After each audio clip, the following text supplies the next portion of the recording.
हरे कृष्णा भक्तों, आज सुने वैशाख स्नान की 5 महापुण्य फल देने वाली गाथा। वैशाख स्नान की गाथा सुनने और उसका श्रवण करने से 12 पुण्य प्राप्ति होता है।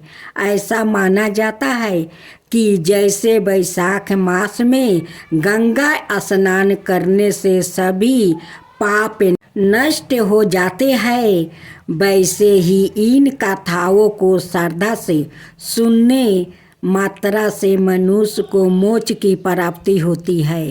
यह पुण्य स्वर्ग, धन, सुख और शांतिपूर्ण जीवन का मार्ग प्रशस्त करता है। कथाएं मन, वचन और कर्म को शुद्ध करने वाली होती है। एक पति और पत्नी थे। लड़की का गोतरा बेचकर पेट भरते थे। वैशाख का महीना आया, सब लोग वैशाख स्नान करने लगा तो यह औरत भी वैशाख नहाने लगी। यटी रोज गट्ठर लाटा पत्नी उसमें से एक लकड़ी निकाल लेती है। वैशाख नहा कर आती है, आंवला सींचती है। ऐसा करते 1 महीना हो गया। पत्नी नहीं थी। एक एक बची हुई लकड़ियों का गाठा बनाकर बेचने गई। भगवान का नाम ललिया लकड़ियाँ चंदन की हो गई। राजा महल से होकर गुजरी तो राजा को चंदन की खुशबू आई। राजा ने पूछाव किया, लकड़ियाँ की कीमत क्या लोगी? तो बोली, जितना आप चाहे दे दो, पर मुझे ब्राह्मण जी माने हैं, उनको जिमाऊं इतना सामान चाहिए। राजा नौकर से साथ 5 ब्राह्मण जी में जितना सामान उसके घर भेज दिया। दाल बाटी चूरमा ब्राह्मणों को जिमाया और दक्षिणा दी और उन्होंने ब्राह्मण का आशीर्वाद लिया। पति का गट्ठर बिका नहीं तो उसकी देर हो गई। इधर ब्राह्मण भगवान के आशीर्वाद से झोपड़ी महल में बदल गई। रसोई में 36 पकवान तैयार हो गया। पति गट्ठर बेचकर आया तो उसे झोपड़ी दिखाई नहीं दिया। वो पड़ोसिन से पूछने लगा। पड़ोसिन बोली, तुम तो लकड़ियाँ बेचते रहते हो, तुम्हारी पत्नी संतरन ध्यान पाठ पूजा करती है, ब्राह्मण जाती है, बाकी तुम जानो। इतने में उसकी पत्नी आ गई। पति से बोली, यह ही अपना घर है। पति को गुस्सा आया और बोला, तूने चोरी की है या डाका डाली है जो अचानक इतना धन आ गया? तब वो बोली, मैंने वैशाख स्नान किया है, बर पीपल सींचा है, उसका फल भगवान ने मुझे दिया है। ब्राह्मण जिमाने के लिए रोज आपकी लकड़ियों के गूठर में से एक लकड़ी निकालती हूँ। वो लकड़ियाँ भगवान की कृपा से चंदन की हो गई। बेचने गई तो राजा ने गूठर मांगा। मैंने राजा से सूखा सामान मांगी, जिससे ब्राह्मण जिमाए। दक्षिणा दी, ब्राह्मणों को आशीर्वाद दिया, उसका फल भगवान ने हमें दिया है। तब पति को तसल्ली हुई। दोनों पति पत्नी ने साथ भोजन किया, महल में एक साथ रहने लगा। हे भगवान, जैसे उन पति पत्नी के भंडार भरे, वैसे ही सबको भंडार भरना। अब दूसरा कहानी सुने, बंदरिया और राजा की कहानी। बैसाख महीना में बंदरिया की कहानी सुननी चाहिए। कहानी एक राजा जो रोज सुबह उठकर गंगा जी नहाने जाता था। राजा ने सबको यह बोल रखा था कि मेरे से पहले कोई गंगा जी में नहीं नहाएगा। एक बंदरिया थी जो रोज से पहले नहा लेती थी। जब राजा नहाने जाता था तो उसको पानी हिलता हुआ दिखाई देता था। जब राजा को इस बात पर शंका हुआ कोई मेरे से पहले नहाता है तो राजा ने वहाँ पर पहरा बैठा दिया। गंगा किनारे एक पहाड़ी थी जहाँ पर वो बंदरिया बैठी रहती थी। राजा के नहाने से पहले ही वो नहाकर पहाड़ी पर बैठ जाती थी। ऐसे ही नहाते नहाते पूरा बैसाख का महीना बीत गया। एक दिन उस बंदरिया को नहाते हुए सिपाहियों ने देख लिया और पकड़कर राजा के पास ले गया। राजा का यह प्रण था कि अगर कोई औरत मेरे से पहले नहाएगी तो उसे विवाह कर लूँगा।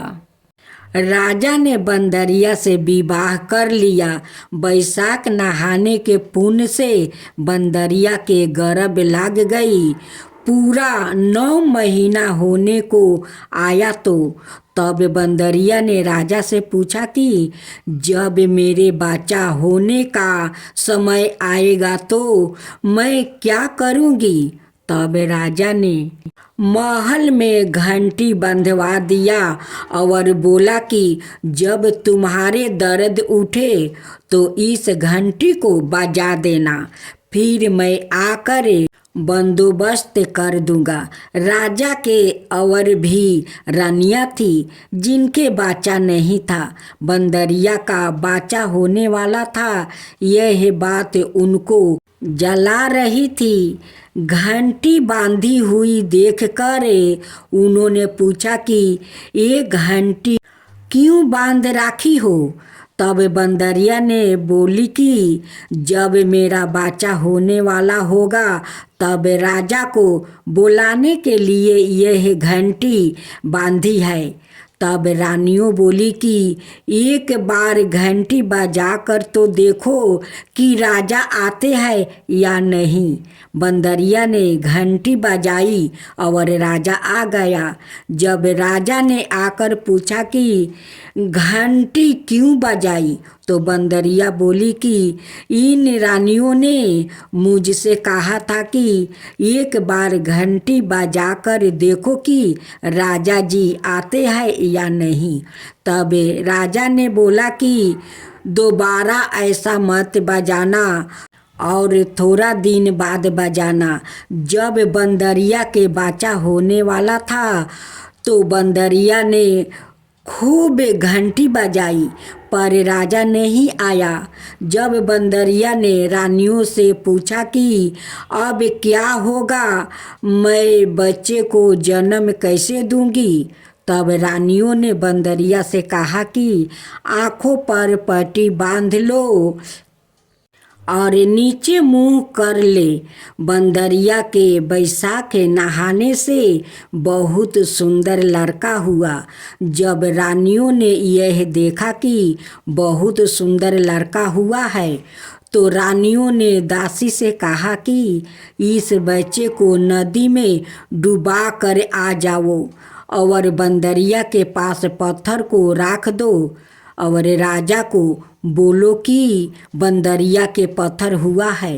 राजा ने इस बात को सुनकर अपने मन में संतोष कर लिया कि और रानियों की तरह इसका भी बच्चा कैसा हो सकता है। उधर उस दासी से बच्चा नदी में नहीं फेंकवाया गया। वो उस बच्चे को वहाँ पर काम कर रहे कुम्हार के बर्तन में रख कर आ गई। जब कुम्हार कुम्हाइन ने किसी बच्चे की रोने को आवाज़ सुनी तो उन्होंने वहाँ जाकर देखा तो बच्चा था। तब कुम्हार ने कुम्हनी से कहा कि भगवान ने हमारी सुन ली है, हमारे बच्चे नहीं है और भगवान ने हमें बच्चा दे दिया है। अगर तू इस बच्चे को पालन पोषण कर सके तो इसे हम अपने घर ले चल। कोमैन राजी हो गई और उन दोनों ने उसको पाल पोस कर बड़ा कर दिया।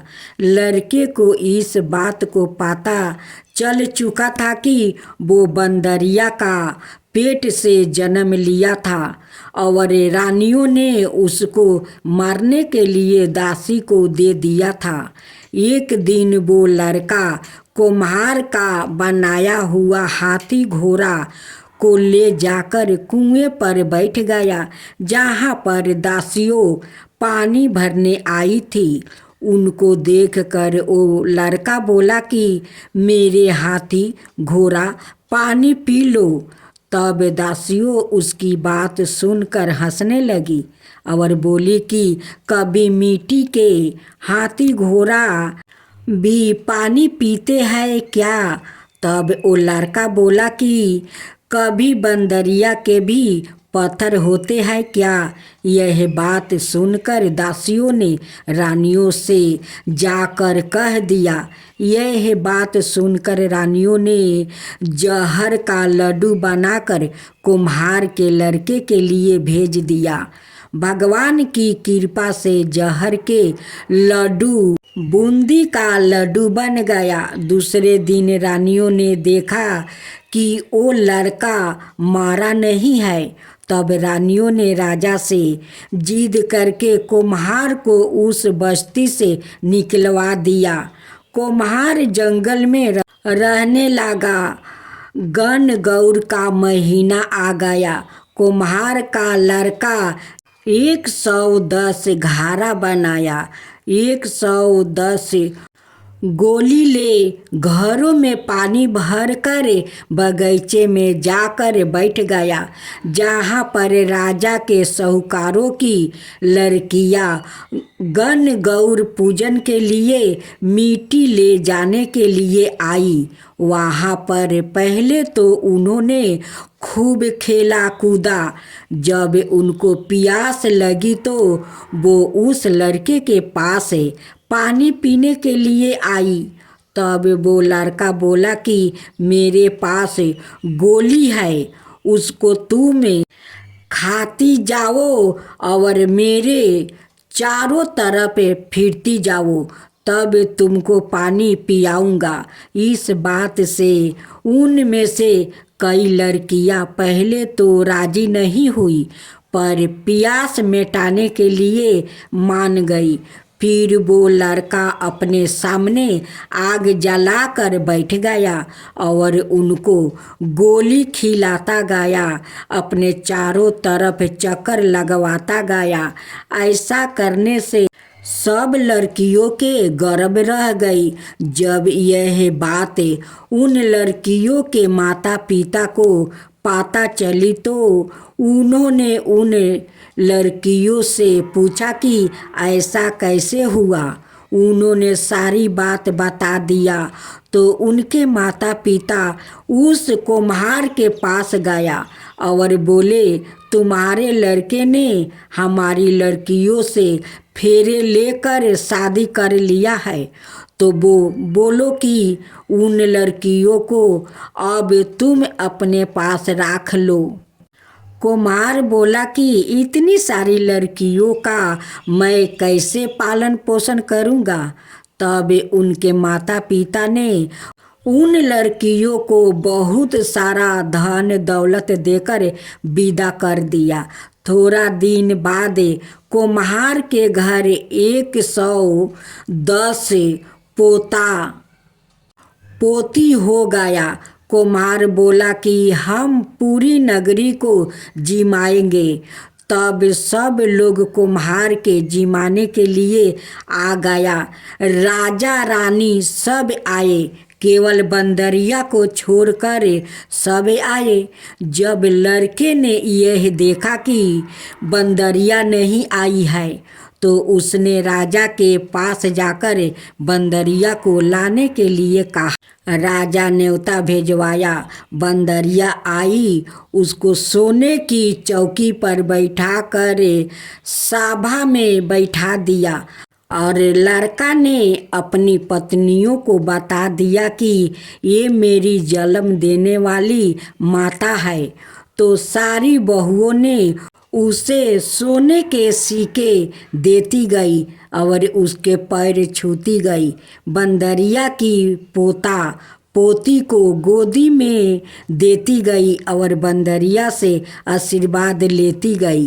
राजा को यह बात समझ में नहीं आई कि ये लड़का बंदरिया की इतनी खातिरदारी क्यों कर रहा है।